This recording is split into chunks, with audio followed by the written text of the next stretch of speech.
So basically, our thesis is that the liquid staking protocol should be deeply integrated with the DeFi partners, and it should be almost launched as an ecosystem rather than a liquid staking protocol, really. We released our initial version 1 week and a half ago. Now we have V2 of the protocol already. So we can update the protocol pretty quickly this way. The cool opportunity is to have DTR as a native version of TIA. For a validator, the emergence of Drop is a win because that's just one more feature of the overall staking product that they can provide to their users.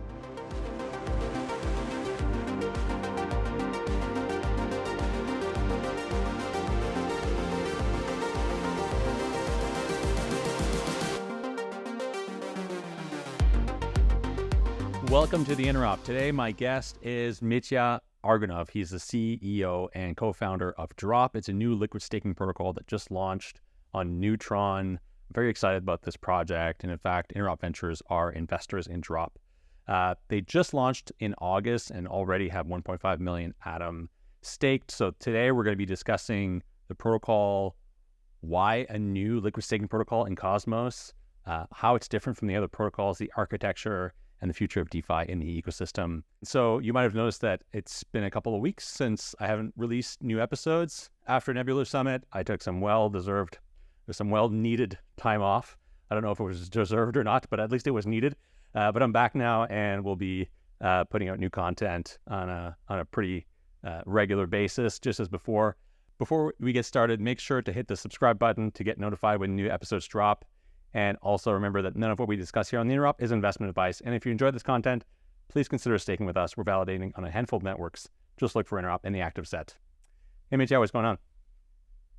Hey, thanks for having me. And I hope you enjoyed your rest. Yeah, well, it feels good to be back here in the studio. In fact, as I was setting up, nothing was working. I couldn't shut my blinds. I couldn't get my lights to work. But, reset. Everything had to be reset. Exactly. But yeah, it's good to be back in Paris. I spent about a month, just traveling through Canada, seeing family. How's your summer been? Yeah, summer was super busy, to be honest. We were preparing for the launch. So yeah, didn't get much rest yet. But yeah, we went to Brussels. Brussels was really good. It was great to see many people, our partners, people that we want to work together in the future. We actually met some users, which is amazing.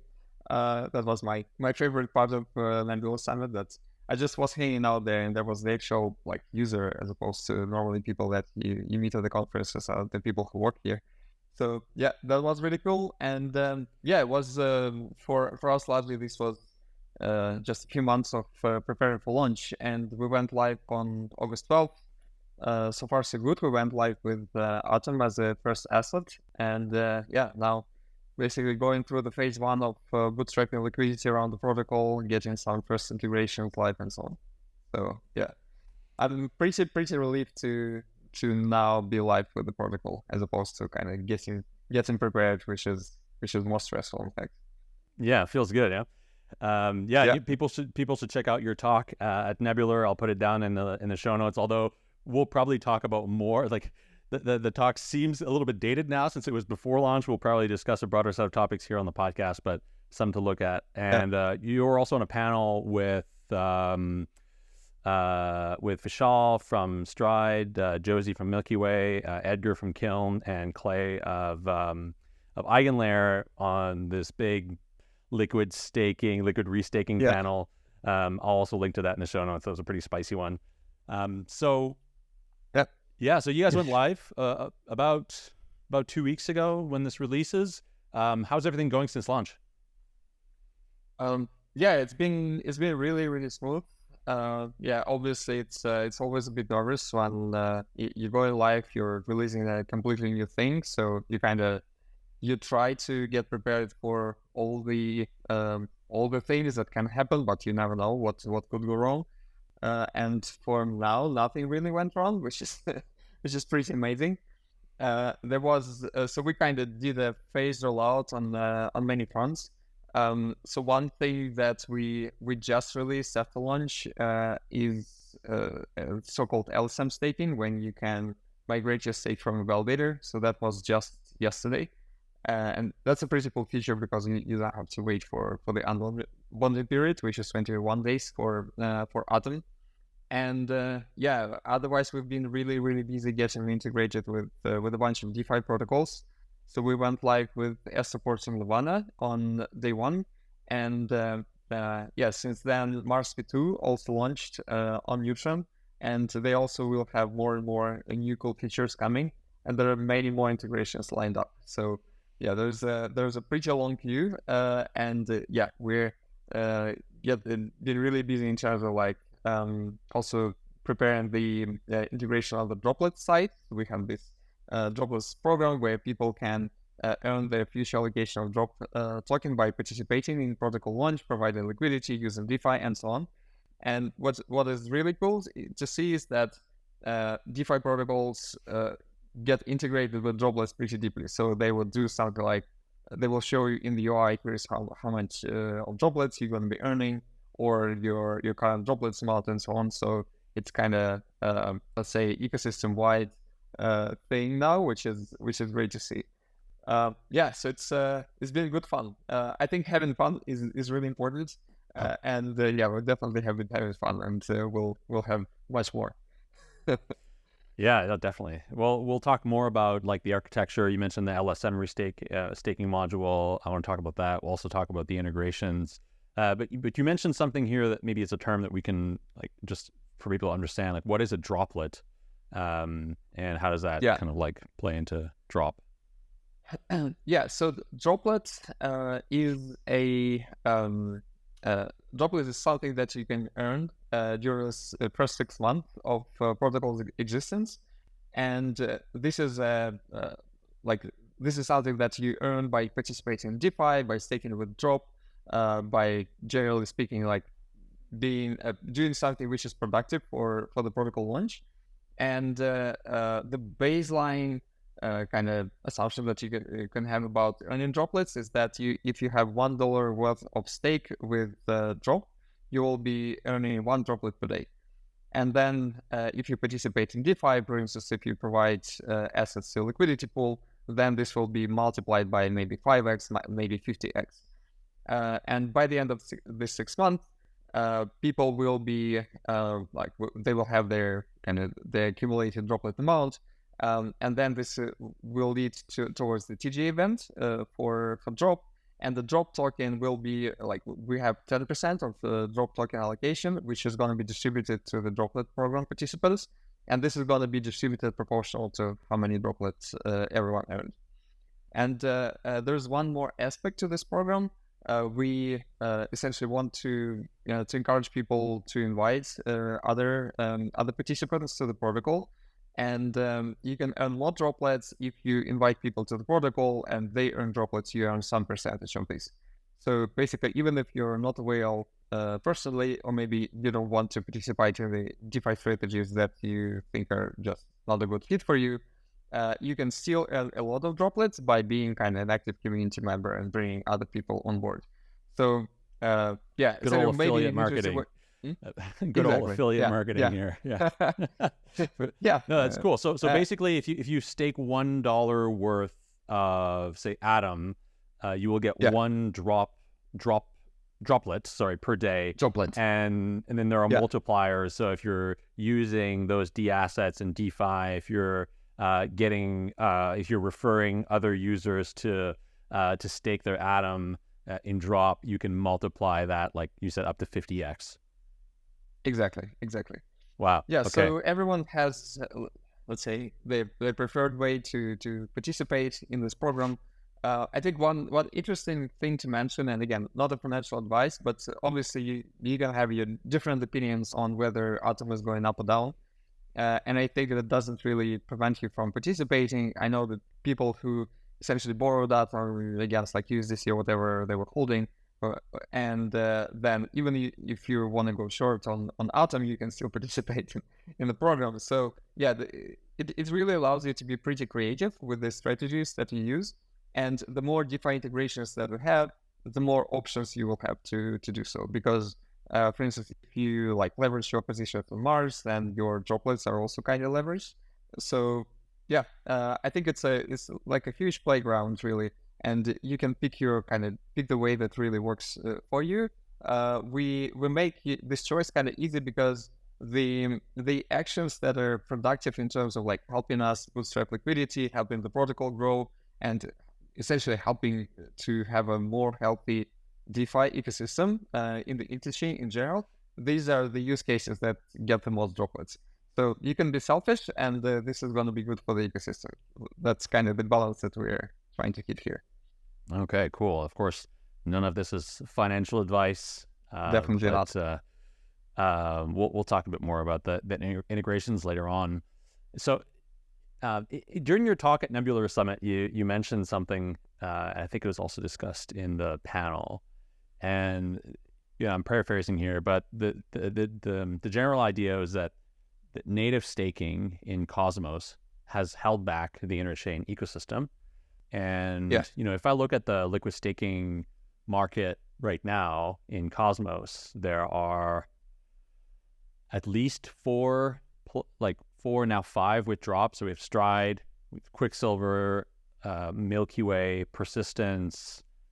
There might be some others I'm missing, like Hydro, which is like more an injective, and there's a lot of liquid staking providers, but at the same time, market penetration is pretty low still. I think you have a graph in your deck which shows, just how low liquid staked asset penetration is on all the major Cosmos chains, and I think one of the reasons why that is because there's not really much to do in DeFi, or at least users have a low incentive to utilize their their staked assets in DeFi by transforming them into liquid staked assets. Yeah.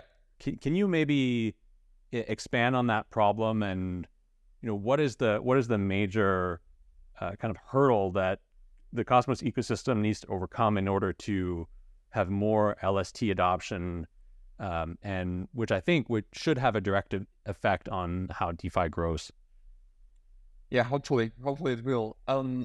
So maybe an interesting way for looking at it is comparison to Ethereum, for instance, because this is the ecosystem where LSTs have the highest adoption. So in terms of just numbers, if you compare LST market to the overall staking market, in Cosmos chains, that would be typically 1 to 2% in the biggest chains, and in Ethereum, it's around 40%. Now, in Solana, it's somewhere in the middle. I think like maybe 5, but it's actually growing quite quickly since Solana's revival, let's say. And in Cosmos, we have a pretty interesting situation where native staking is like it's super easy. It has very high APRs, and the alternatives are not obviously very good to native staking, just because like if you use your assets in DeFi and you're potentially taking some additional risks of migrating to LSTs, are you getting much more than you would be getting native staking? That's not super obvious. And if you compare it to Ethereum, it's almost the opposite. So in Ethereum, the UX of native staking is horrible, right? So you have to have 32 ETH to spin off a validator. You have to somehow spin off a validator. Then even if you have 32 ETH, and then you get kind of 3% if you stake natively. And DeFi in Ethereum is very diverse. It's very scalable and so on. So in Cosmos, it's just a very easy choice to just stake natively. And on the retail part of the market, there's also this additional consideration that there's a history of pretty amazing airdrops that people were getting if they just staked dATOM. And they're kind of thinking, okay, am I going to miss out on the airdrops if I'm now migrating to liquid staking? And that's all kind of combination of factors. That means that as a result, most of the assets are essentially locked in native staking. And that means that there is not much left for some other activity. So we're kind of providing a lot of security, but we should be securing something, right? should be something going on these chains. And with all the value locked in native staking, we do not have enough liquidity for it. I think Effort Capital, that's the conundrum. Effort Capital had of Blockworks Research had this whole thing about like how the Cosmos Hub was paying too much for security. I think that observation also extended to other chains in comparison to Ethereum and what Ethereum pays for security. Because, like you said, right, in Cosmos, as a user, your assets are you have an advantage to keeping your assets staked because one, you have a high APR on or APY on those assets, and two, the risk is lower. Plus, you also have the benefit of possibly getting airdrops. Now, for a protocols are, I think, sort of split in the middle because protocols, I think there may be some pressure for protocols to retain the largest amount of native staked assets because liquid staking, there's this conception that liquid staking somehow centralizes. Now in Cosmos, that might not be the case depending on how the LST protocol is designed. We'll get into the architecture of Drop here, but if most of your liquid staking goes to like 5 validators that are white labeled, that might induce further centralization of your protocol. But at the same time, letting those assets move to liquid staking and potentially active in DeFi may also grow demand for the token. So I think protocols are kind of like stuck in the middle of possibly like reducing emissions on their protocol and therefore like less revenue for validators, but forcing people to go to liquid staking. And this potential like centralization. Yeah, there's lots of different kind of moving pieces. Oh yeah, that's for sure. To your point about overpaying for security, there was also some interesting research that looked at what is kind of the optimal, let's say, inflation rate or optimal, let's say, optimal cost that you would be paying for security from the game theoretical perspective. And the conclusion was basically that your emission should be covering the cost of running validator nodes, and then everything on top of that should be coming from the fees, from the transaction fees. Which, I don't think it's the case in Cosmos Hub, for instance, or like in most of the Cosmos chains. But I think there is some other interesting way of looking at it because like validators are very different in size, and when you say okay, like we should cover the cost of running a validator, are you thinking about validator number 1 in ranking that has the largest voting power? Definitely they making profit, but validator number 180 probably is not making profit. So it's kind of difficult balance to hit really. I'm kind of asking myself what would be the reality with like lower inflation rates in these chains that would have kind of its pros and cons for many participants, including like liquid staking protocols, by the way. But I think we have what we have, and we probably with the current governance system, it will be very difficult to change the inflation rates and such. So we kind of live in this reality of high inflation. People should protect their assets from inflation. Therefore, staking is almost kind of inevitable. We have to somehow deal with it. Obviously, like liquid staking protocols play a role in it, like from multiple perspectives. As you said, the validator sets and like distribution of stake across the validators plays a role here. So like ideally you would have a liquid staking protocol that kind of improves the stake distribution and in some shape or forms kind of like, let's say, increases the decentralization of the network and such. I think also liquid staking protocols, because they're in the middle of this ecosystem, they play the role of aligning or not aligning incentives between all these players, because you have validators, you have the investors, you have DeFi protocols that are kind of, and liquid staking protocols are kind of in the intersection of all these interests. So it's a pretty interesting space to navigate. That's for sure. Right. Yeah, and coming back to governance, as a token holder, why your incentive is not to reduce the inflation rate, because that means your rewards go down, and so like those are hard. It's like getting the legislature to reduce the salary of elected officials, right? So it's exactly. difficult to do that from a governance perspective. So yeah, so we mentioned the different liquid staking protocols that exist in Cosmos. These are all like established at varying degrees. So like Stride and Quicksilver and Persistence have been around for some time. Like Milkyway launched a few months ago. Stride and Quicksilver have been pretty active across Cosmos app chains. Persistence has been, I think, was like the first to launch even longer ago, and was the first chain to do liquid staking on dATOM. And then Milkyway recently launched with a focus on Celestia. So why a new liquid staking protocol? Like, well, that's a question. Yeah.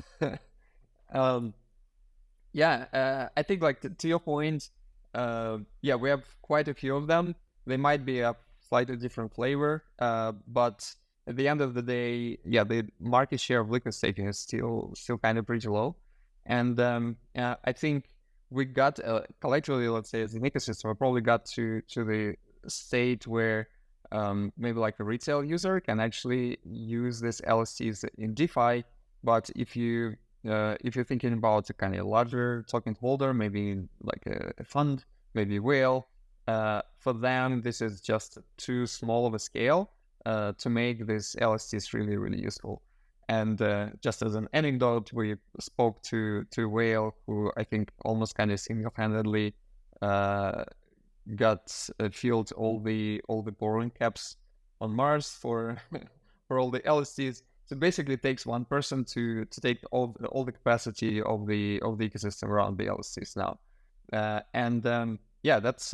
that probably means that there's a room for experimentation and a room for kind of bringing some new protocols that would be addressing these issues from a slightly different perspective. And at the end of the day, LSTs are probably as good as the use cases that they enable. And that's basically what we're focused on. So basically, our thesis is that the liquid staking protocol should be deeply integrated with the DeFi partners, and it should be almost launched as an ecosystem rather than a liquid staking protocol, really. This is what we really focus on. And we've been planning the launch from the perspective of how do we get all the moving pieces in place from the technical architecture perspective, from the perspective of like preparing integrations, like relationships with these DeFi protocols and with the other channel partners, and also kind of aligning incentives across the partners so that, it's kind of functioning ecosystem that we're enabling rather than like a standalone protocol that then maybe works or maybe it doesn't really work well with the others.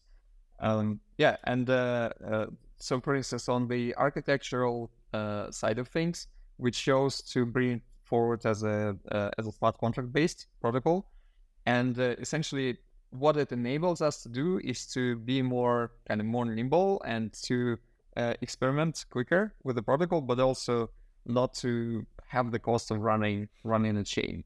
I think there are multiple ways to launch a protocol, and there are probably like cases when you really need your app chain and cases where you don't. And we don't think that Drop belongs to the category of we needed to launch this as a separate chain. But on the other hand, if you launch it as a smart contract based protocol, you get many advantages, right? Because you have synchronous composability with the DeFi partners, at least like the ones that are on the same chain with you. Upgrading smart contracts is much easier than upgrading the chain because you don't have to coordinate all the validators for the upgrade. And don't forget that so we deploy this on Neutron. We are in in the situation where we are borrowing validator set from Cosmos Hub. So these are not not our validators. Let's say they're Cosmos Hub's validators. So they're kind of one hop away from us. And coordinating all these upgrades with them would be just a nightmare. On the opposite, with the smart contract, it's pretty simple. And this is why, for instance, so we released our initial version 1.5 weeks ago. Now we have v2 of the protocol already. So we can update the protocol pretty quickly this way, and therefore just more room for experimentation. And this is really important because if you think of like all the variety of kind of integrations you can build with the DeFi protocols, it requires you to be like moving faster, to be nimble, to be flexible, and so on. Do you think that this is your biggest advantage over the other protocols we mentioned? The fact that you're built as a smart contract, as smart contracts on Neutron, rather than having your own sovereign chain. And what do you think of there are benefits and advantages also to having your own sovereign chain, right? I mean, you are have close alignment with your validators. You can incentivize your validators to do other things like run oracles, etc. You have governance, and of course the costs are higher, but there are also some advantages to be sovereign. Like, how do you weigh those when making the decision to build as a Neutron contract? And I'm asking this it's kind of in contrast to a lot of the other projects that come on this podcast. A lot of projects that come on this podcast are like, we chose to build as a sovereign app chain because XYZ reasons, and this is kind of like the contrary to what a lot of protocols are doing these days, which is going towards sovereignty. It's good to be contrarian though, right? So you're taking a differentiated bet, and I think it's probably like a bit of a pendulum that we see, right? So maybe we have this kind of spin of pendulum towards maybe launching app chains before an app chain is really, really needed. And maybe we will see a bit more of, let's start with the smart contract and see if we ever need to be an app chain. And maybe many applications don't need to be app chains at any point in their lives. Because as I said, for instance, being on the same chain with the DeFi protocols that you integrate with is just so much better. And you can see it in some smaller details, but also bigger things. Like one of the conversations that we had just today was about how quickly the exchange rates are updated for the staked assets. And for us, the question is it's just every block, right? So we're on the same chain. We don't really have to care about it. And it just takes a lot of headaches out of the equation. That's one thing. But also there are some things that just work quicker in terms of the UX because you don't have to go through the IBC hubs. There are things that work well in terms of just saving costs on some of these kind of operations behind the scenes. And all together they accumulate to just a smoother experience, generally speaking, experience of how easy it is for you to stake, how easy it is for you to enter a DeFi position, because by default you can go to the protocol that's on the same chain, how easy it is for you to exit position as well. So that's all some smaller and bigger contributions to the overall experience of the user. Yeah. So, do you think that, it's pretty important. So there's the advantage, of course, of being on the same chain as the DeFi protocols that you integrate with. And I understand Neutron has this whole very integrated thesis, right, where things should work closely together. It kind of mirrors this initial idea of Ethereum and having composability, etc. Does that also serve to your disadvantage though? Later as you access or integrate other liquid staked assets like TIA or Osmo, where there you will have to make those hops across IBC and over to other chains, and we'll have to wait for things like exchange rates, etc. Right? So how are you thinking about expanding outside of just Neutron and dATOM on the hub? I think with TIA, for instance, so there's no kind of DeFi ecosystem on Celestia chain, right? So unavoidably that's going to be it's somewhat fragmented across the rollups, and maybe some other DeFi ecosystems like Celestia and Neutron, they would be working with TIA as an asset. So unavoidably there will be some level of fragmentation. I think for us it's really good to still be kind of synchronously composable with a few DeFi primitives where that will be on the same chain, and then with the other rollups or other DeFi ecosystems, the infrastructure that we have in Cosmos now, in terms of like working with the other chain rollups, is actually pretty amazing now. So it's not a huge disadvantage, I would say. It's rather an advantage of having your home base, which is like which covers all your basic use cases, and then using all this kind of cross-chain infrastructure when you work with the other assets and the other chains. And actually, using cross-chain infrastructure is at the heart of Drop, because we're working with assets from other chains. It's a bit of a magic happening when, in fact, you initiate staking transaction on like Cosmos Hub or Celestia, while your smart contract sits on the other chain. You mint this asset on the other chain. So yeah, it's just, maybe you can think of it as two levels of abstraction, and each of them are actually pretty useful. So and that's getting back to my point. I think that works really well if you think about it as like Drop not being an individual protocol, Drop being a part of the DeFi ecosystem that kind of collectively works with all these other ecosystems.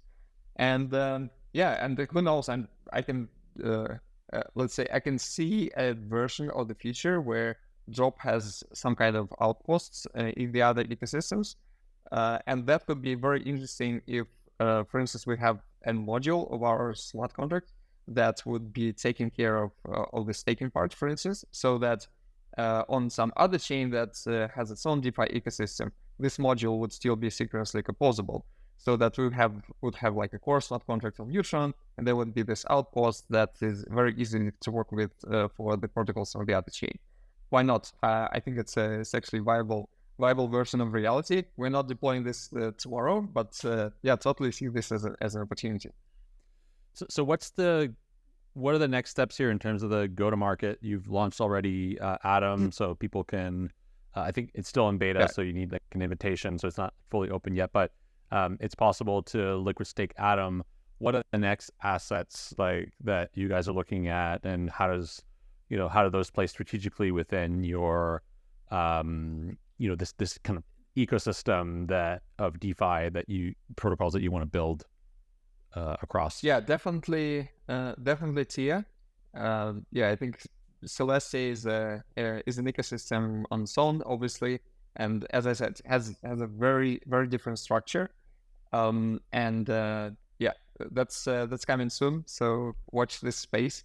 Yeah, and for the TIA ecosystem, I think there will be like parts of what we're building for Other that will be definitely reused.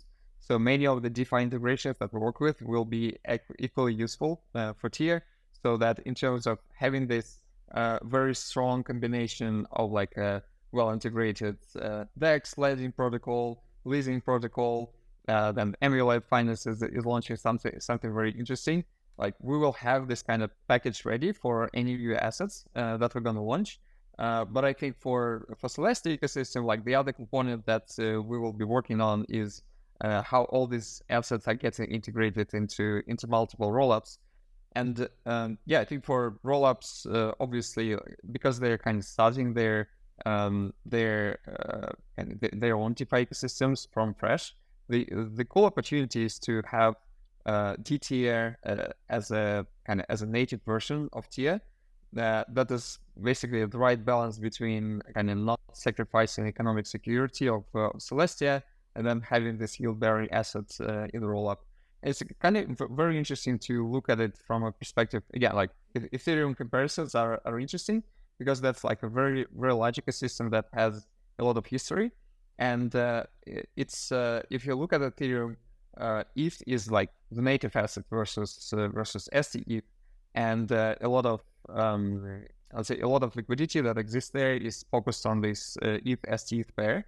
But for rollup, they can kind of assume that DTIA is the native version of TIA on the rollup, and they don't really have to think as much about like having a native version of TIA on their rollup well represented, because like essentially kind of this home base of Drop will be taking care of of the pack between TIA and the TIA, taking care of actually like minting the TIA and so on.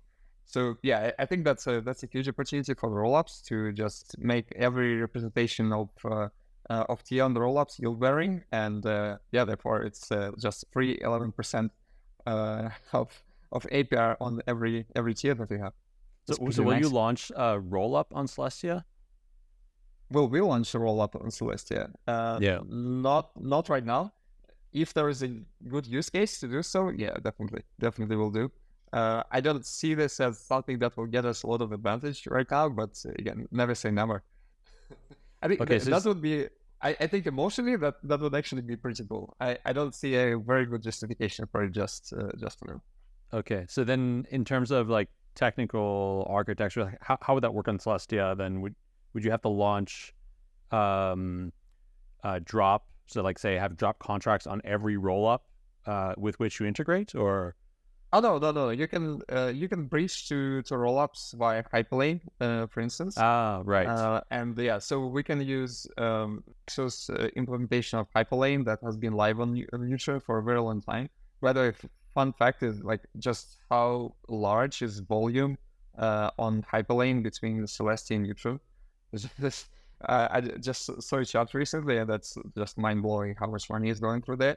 Then the staking with Celestia is going to be possible once Interchain accounts are activated on Celestia, which is hopefully coming soon as well.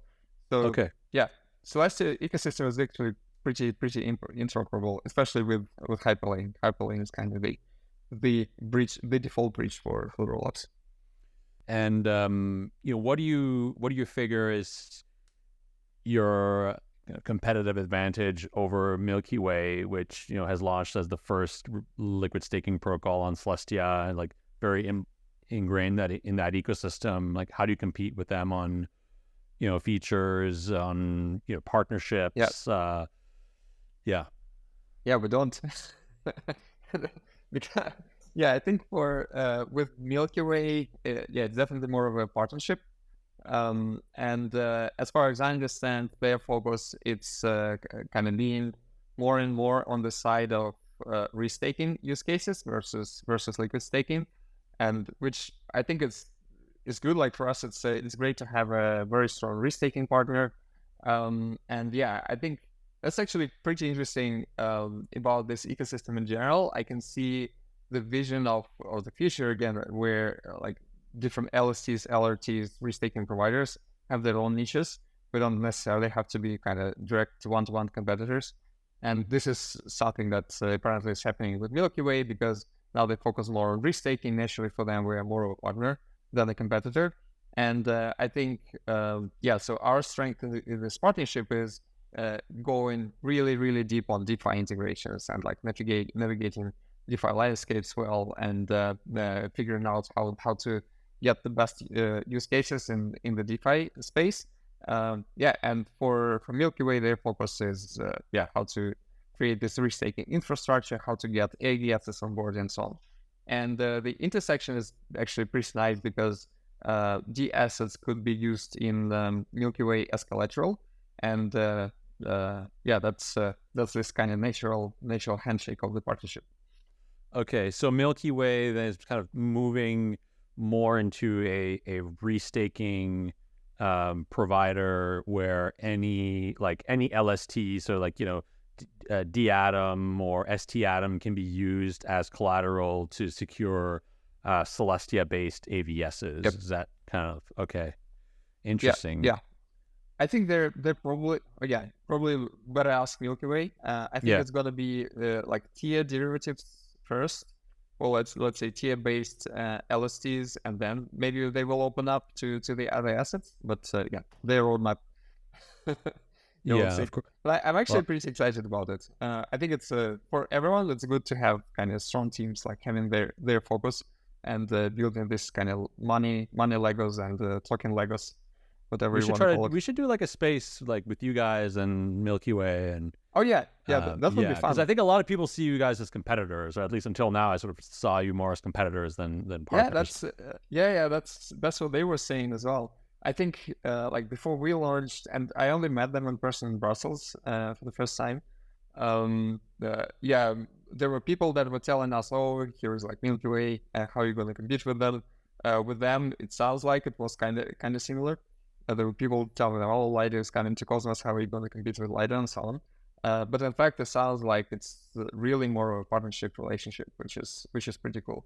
Even if it was more of a direct competition, it's such a like we're very very early in this market, and I think like having even if it was like very direct competition, it would be actually a healthy thing to have, just because market needs a lot of education, and it's much better to educate the market together and actually kind of push each other to innovate more. Yeah, so I think it's good to have multiple teams building, multiple strong teams building in the space. Right. Let me ask you one question here. Like, why would an application want to build as a Celestia-based AVS? Like, what's the particular advantage of using Celestia as the restake collateral? When there are the likes of Eigenlayer and all of the restaking providers on Ethereum that just have like so much more liquidity and penetration in the market. Yeah. Yeah, I think it's generally kind of good to be a part of the ecosystem in terms of the assets that you're relying on. There's a alignment meme is actually a thing. So yeah, I think like given that like if we believe that there will be multiple AVSs in the Celestia ecosystem, using TIA as a primary asset to secure that is probably a good move from my perspective, because then you have lots of synergies with many people in this ecosystem around it, and maybe you have like TIA holders who are willing to provide these assets for security and so on. So yeah, I think it's a general alignment thing, which could actually be pretty practical in this regard. Yeah, not a restaking specialist. Again, I'll leave this to Milky. That would actually be a very good question if we jump on a podcast together. Yeah. So then like the AVS is using restake TIA or stake TIA in the case of liquid restaking for security and using Celestia for DA. I guess so. Or maybe just working with the Celestia-based projects and not using Celestia DA directly. Even I would imagine that these are possible type of AVSs as well. Okay. Actually, pretty excited to see what are the AVSs that are coming. It's going to be interesting. Yeah. I think really they would launch love it like with six partners on the AVS side. I can't remember what the partners are. Okay, yeah. Let's we'll talk after. We should set up a space with the Milkyway team to dive in deeper into this. So what are the biggest opportunities you see in liquid staking? And specifically like from the perspective of Drop, right, like you guys are part of this Lido Alliance. Maybe let's start with that. So what is this Lido Alliance? There was this governance proposal over on Snapshot on the Lido governance forum a couple of months ago that made Drop the first members of the Lido Alliance. What does that mean exactly? Yeah, Lido Alliance is a way to create this broad partnership between Lido and other protocols, DAOs, teams that are building something which is synergetic with Lido, without either kind of merging these teams into Lido, like kind of preserving their independence, but also creating this partnership framework. And I think it comes in context with what was previously known as a Lido on X program, which was used to launch what used to be Lido on Solana or Lido on Polkadot and so on. I think when Lido Core focused on Ethereum more and more, this Lido on X concept got just outdated. And Lido Alliance is a new framework that kind of gets you both of two worlds. You are still an independent protocol, and I think for us it's super important to be very native to Cosmos to Interchain ecosystem, and on the other hand get benefits from this Lido partnership, which come on multiple different levels. So well, first of all, we collaborate with Lido's team on basically every front. So, for instance, when we prepare the validator management policy, we worked closely with their team to see like what's the best way to approach it, what we could be missing. Same thing on the kind of on the DeFi part, because they have been like really busy for the last 3 years or so, kind of navigating all these different DeFi ecosystems, and not using this experience would be pretty stupid, to be honest. So yeah, for us it's just a lot of kind of super smart people that are helping us out, figuring this all out. But there's also like integrations in terms of like on the UI side, there will be some things coming that will allow us later on, and also helping each other in terms of getting more adoption for each other's assets in corresponding ecosystems. So it's kind of asset cross-pollination. So Drop's kind of role in this is getting more double stake ETH adoption in the Interchain, and we're getting Lido's help to navigate Ethereum DeFi space to see how exactly we could use Drop assets there. And yeah, so there's stuff coming on both of these areas. So yeah, that's actually pretty exciting. I think there is this general kind of concept of Ethereum and Cosmos kind of converging, and like Drop as a member of Lido Alliance, we're exactly on this boundary that is disappearing as we speak. So yeah, I think for now, like we see quite a few interesting ways how we can navigate this boundary, but I think as ecosystems converge more and more, we'll see more of use cases on this intersection. So what are those use cases? Would it be like restaked ETH on, securing chain like Cosmos chains? Is it like mesh security, restaking, or what like what kind of opportunities does does this partnership like Lido Alliance? Yeah.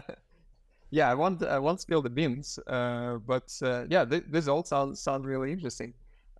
Yeah, I think what you will practically maybe see in the very close future is this kind of asset cross pollination, just in terms of adoption of these assets in each other's ecosystems, and and then probably in the future we'll see something closer to what you were describing now.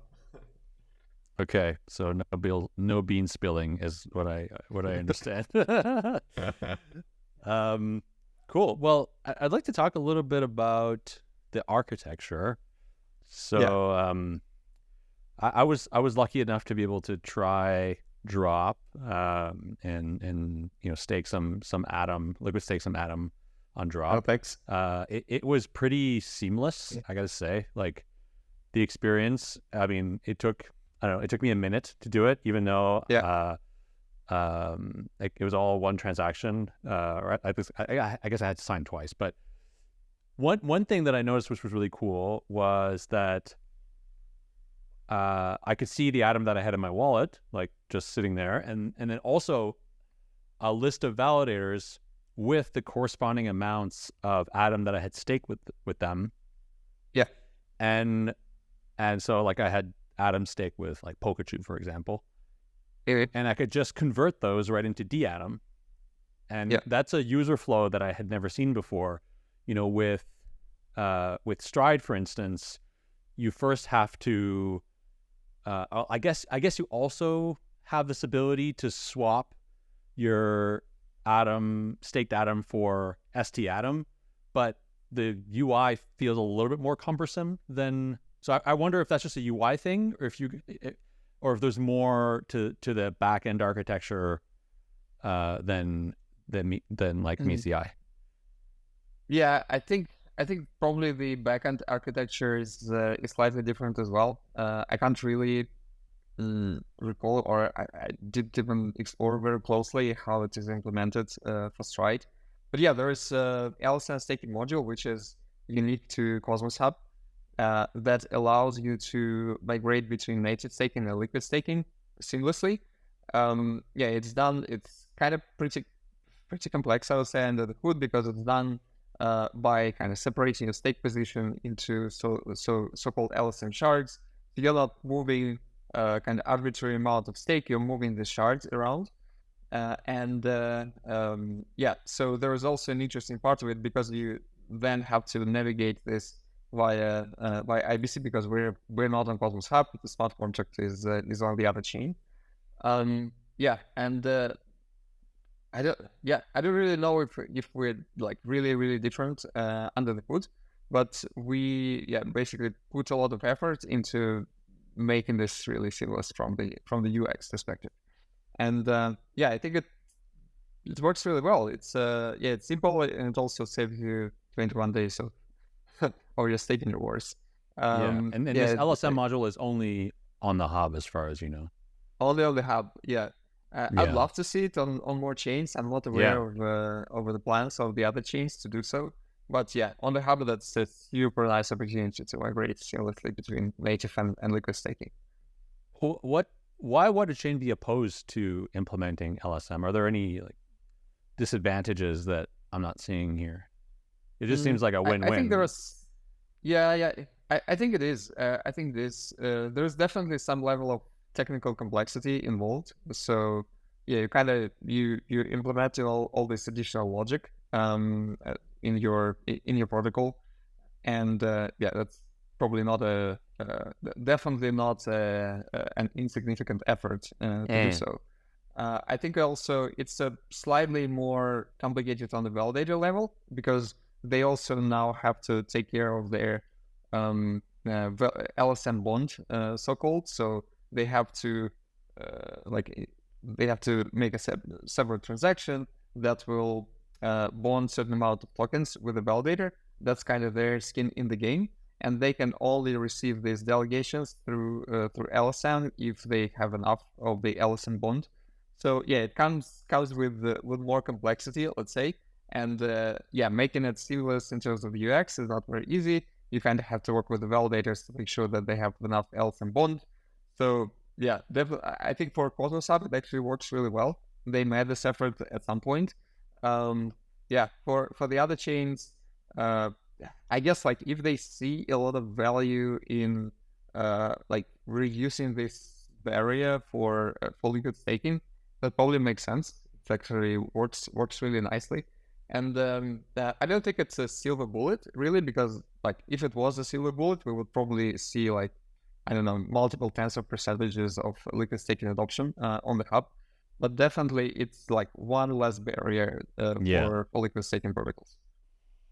Yeah, absolutely. And one other thing I wanted to talk to you about is the exchange rate. So I think most people are aware that a liquid staked asset typically trades below pair, right? So if you like, for instance, if I had like a trade one atom, I get 9.94 dATOM.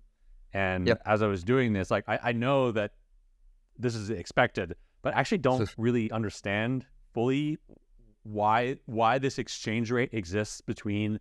I kind of know it's like, okay, you have the rewards that are also calculated. So can you explain, why that is and how that exchange rate gets calculated? Yeah, there are basically two ways to build an LSC. Maybe a more intuitive alternative to this, from a user perspective, would be you have dATOM, which costs exactly 1-to-1 to atom, and then you just receive more of this dATOM over time. This is how STETH is implemented. But what they kind of found out is that this type of token is actually pretty difficult to work with in DeFi, because like you have to somehow work in a separate way with all these additional kind of incremental amounts of tokens that appear out of somewhere. So yeah, there's also a bit of a, like, depending on like where you live and where you pay your taxes, it could be more beneficial to have this other version of the token. So the other version of the token, it works like you have the same amount of the token all the time, but your staking rewards are reflected in the increased rate of this token. So you just, for instance, you stake ATOM, you receive dATOM, Right now, the rate is very close to 1, and that is going to grow essentially as the protocol accumulates more and more rewards. And your like APY that you receive by staking dATOM is actually reflected just in the fact that dATOM costs more and more compared to Atom. That's your yield. And that exchange rate is across the board. It's not like user per user. It is an exchange rate that exists across the entire asset itself. Exactly. Yeah, it's a universal exchange rate, and it's basically calculated by what comes to this dATOM price is the initial bonded atom plus all the rewards that come from staking this amount of atom. Right. And so people have claimed, if people were claiming all those rewards, that exchange rate would get closer and closer to 1. Oh, it's actually it will not decrease because these rewards have been accumulated already. So if you just stake atom and then you hold dATOM, like your dATOM will always go up in price because these are the accumulated rewards. When people what I meant was if people were to swap out, as people are swapping out of the liquid stake atom, the price would get closer and closer to 1 then. No, the price of dATOM compared to atom will go up all the time. Okay. Yeah.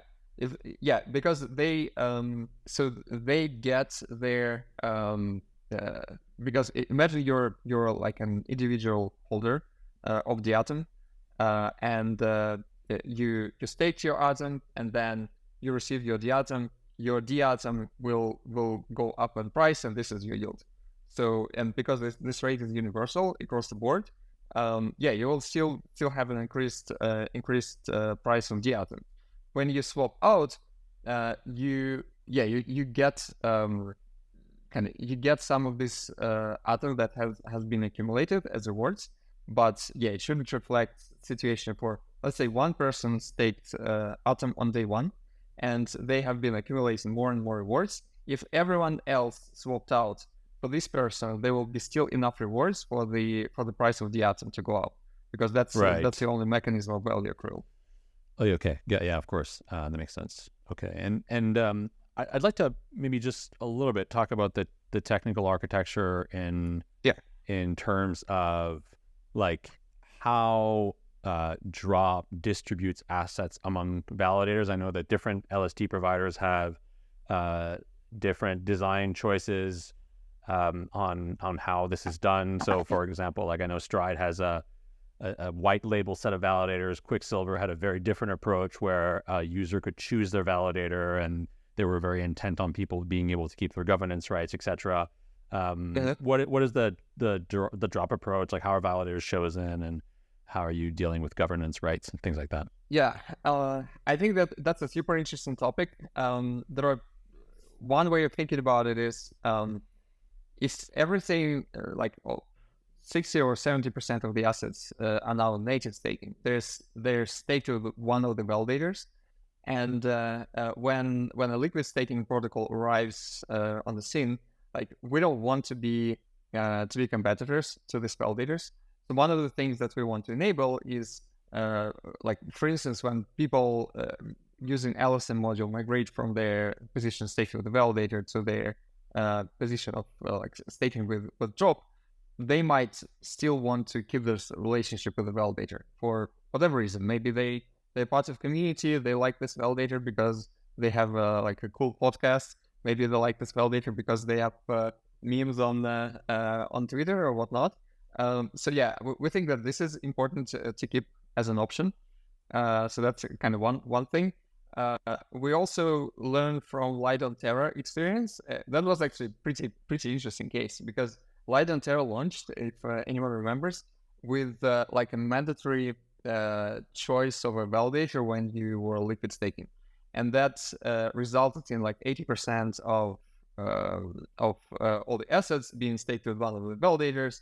Then Light on Terra became huge. That was a very big imbalance, and then kind of that had to be solved somehow. That's kind of another extreme.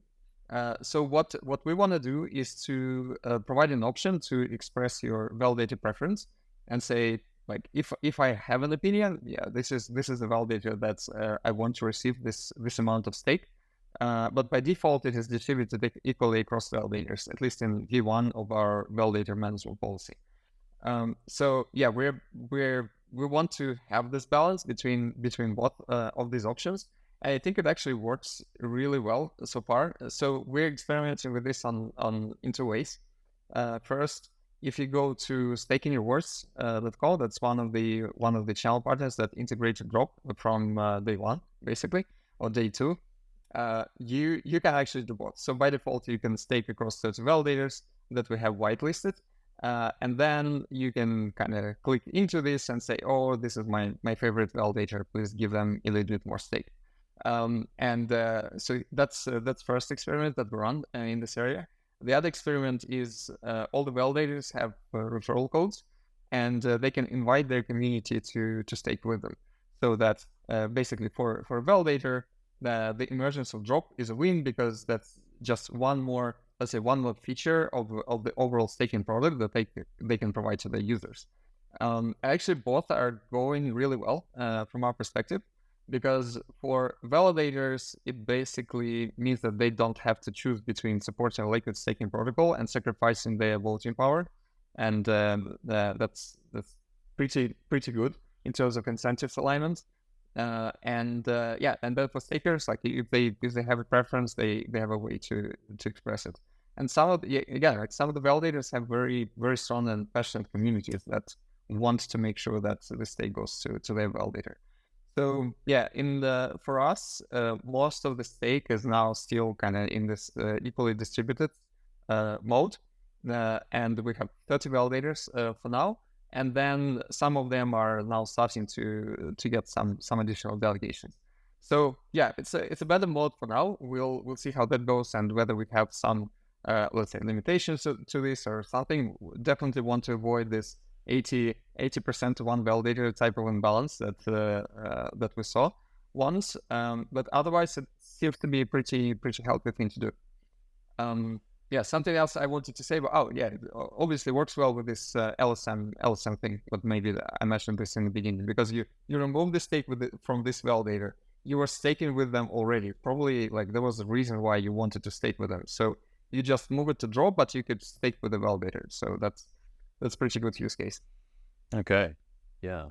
So let's talk a little bit about. I'm sure people are listening here and wondering how they can get involved in Drop and how they can benefit from this droplets mechanism that you talked about earlier. So what's the best way to make the most out of Drop right now, and where what integrations can people benefit from by using dATOM in DeFi? Yeah, so another note that it's definitely not a financial advice. So you can either go to Twitter and search for invite links that people are sharing, or you can go to Drop's Telegram channel and find some invite links there. Then you get an invite link. You can then go to the protocol and start staking some Atom with Drop. From the perspective of if you want to maximize your droplets, then just staking is not the optimal way to do so. Because you can earn multiples of that if you provide your assets into DeFi, and that's just again like not the behavior that we want to endorse. If you want to just kind of stake your Atom and forget, probably native staking is the way. If you want to participate in DeFi, then Drop is a good option to do so. We're now live with integrations with S support, so there are a few pools where you can provide liquidity, and you can earn droplets and also the APRs from the pools. Some of the pools have a lot of volume now, so the APRs are actually pretty decent. Then you can also now deploy your dATOM to Mars protocol. That's Mars v2 that's been deployed on Neutron, I think, on Tuesday. So that's very fresh. There are many more features coming. One of the super interesting ones is you can also use your position in the liquidity pool as a collateral in Mars. So that I think that's coming in a week or two. So basically, you're now getting both benefits from liquidity provisioning and from using this collateral. That's pretty cool. I think that what I'm excited about is all these kind of money Legos that are coming together around drop assets, and this is one of these examples. What you can do in Mars right now as well is you can just do like leverage loan position on Otter, and if you want to go into kind of the Legion mode, definitely you can do that and just earn multiples of droplets. And another integration which is live already is Levana on Neutron. So you can mint the dATOM, provide this as liquidity to Levana, and that enables trading on USDC dATOM pair, which is a unique thing to the dATOM, because you trade on dATOM price, not on the dATOM price. As we discussed 10 minutes ago, the dATOM price is actually different from dATOM price, and it's gonna be more and more different over time. And that means that you don't have to think about the dATOM price at all. You just trade on dATOM price. So yeah, that's another kind of unique thing to do. And yeah, a few more coming. Soon you will be able to deploy your S support LPs into Apollo auto-compounding vaults, so that all the rewards that you get from LPing now will be auto-compounded by the pool, so you get some extra yield. That's another one. And the one that is live on testnet, but not on the mainnet, is Amulet Finance integration. So Amulet Finance is auto-repaying loans. And yeah, you kind of get a special token called dATOM, which is like a representation of some amount of your future yield of dATOM. So you deploy dATOM there, you get dATOM, and then that's essentially one again different way to almost create a leverage loan position. And yeah, there are many more coming. One else that I'll mention is Nolos. Nolos is a leasing protocol, and it works in a different way compared to kind of the borrowing protocols that lending protocols people are used to, because you use your initial asset as a down payment, and then you're repaying the loan, but it is swapped immediately into the asset that you're going to lease. So yeah, you don't keep your collateral.